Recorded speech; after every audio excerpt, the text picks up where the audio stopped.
Psalm chapter 78. A Maskil of Asaph.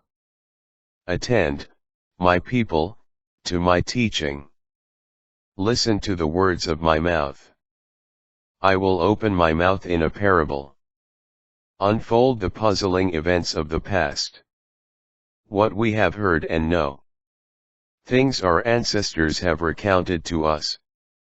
We do not keep them from our children. We recount them to the next generation. The praiseworthy deeds of the Lord and his strength.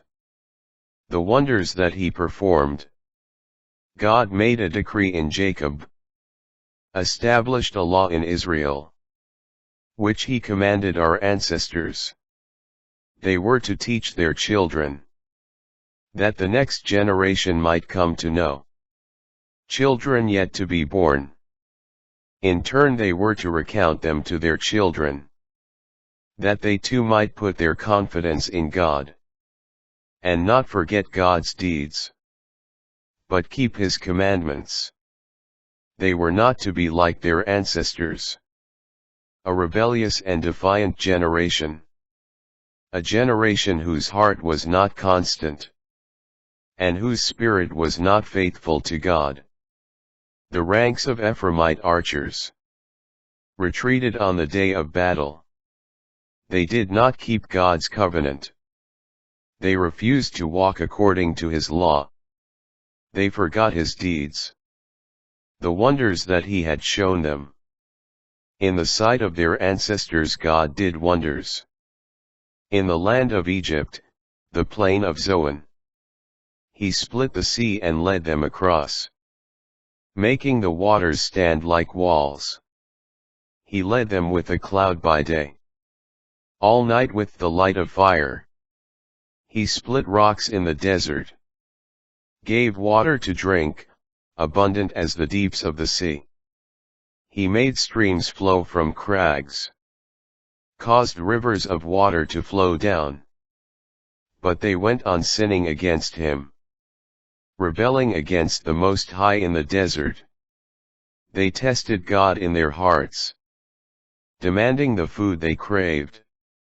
They spoke against God, and said, "Can God spread a table in the wilderness?" True, when he struck the rock, water gushed forth. The wadis flooded. But can he also give bread? Or provide meat to his people? The Lord heard and grew angry. Fire blazed up against Jacob. Anger flared up against Israel. For they did not believe in God. Did not trust in his saving power. So he commanded the clouds above. And opened the doors of heaven. God rained manna upon them for food. Grain from heaven he gave them. Man ate the bread of the angels. Food he sent in abundance. He stirred up the east wind in the skies. By his might God brought on the south wind. He rained meat upon them like dust. Winged fowl like the sands of the sea. They fell down in the midst of their camp. All round their dwellings. They ate and were well filled. He gave them what they had craved. But while they still wanted more, and the food was still in their mouths, God's anger flared up against them. And he made a slaughter of their strongest, laying low the youth of Israel. In spite of all this they went on sinning. They did not believe in his wonders. God ended their days abruptly. Their years in sudden death. When he slew them, they began to seek him. They again looked for God. They remembered that God was their rock. God Most High, their Redeemer. But they deceived him with their mouths. Lied to him with their tongues. Their hearts were not constant toward him. They were not faithful to his covenant. But God being compassionate forgave their sin. He did not utterly destroy them.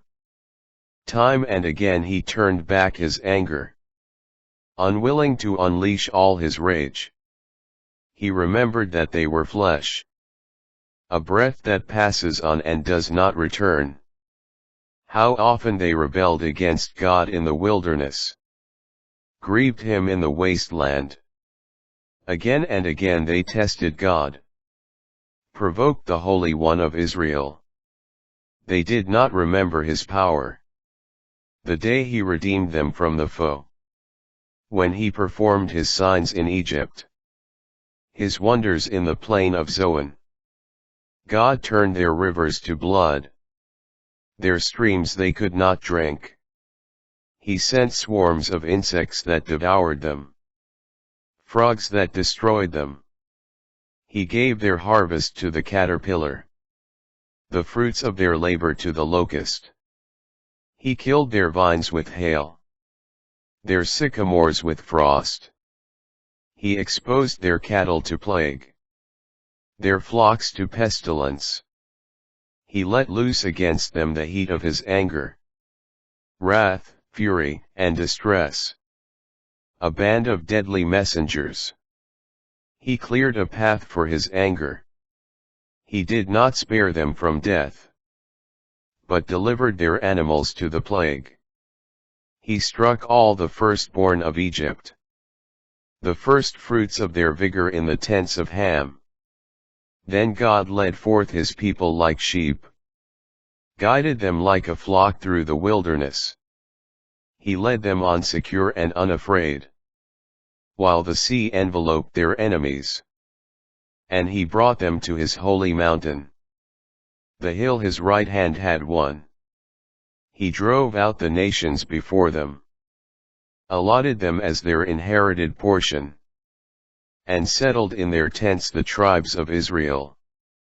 But they tested and rebelled against God Most High. His decrees they did not observe. They turned disloyal, faithless like their ancestors. They proved false like a slack bow.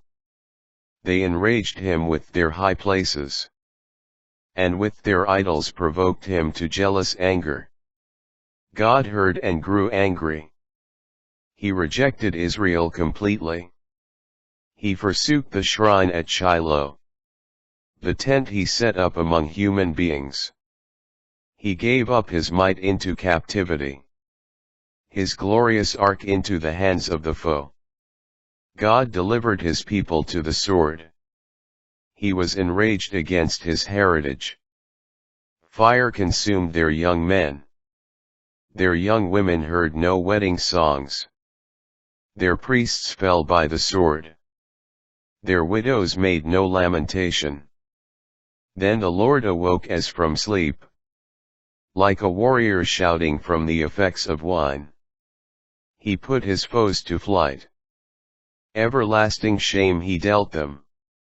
He rejected the tent of Joseph, chose not the tribe of Ephraim. God chose the tribe of Judah, Mount Zion which he loved. He built his shrine like the heavens, like the earth which he founded forever. He chose David his servant, took him from the sheepfolds. From tending ewes God brought him, to shepherd Jacob, his people, Israel, his heritage. He shepherded them with a pure heart. With skilled hands he guided them.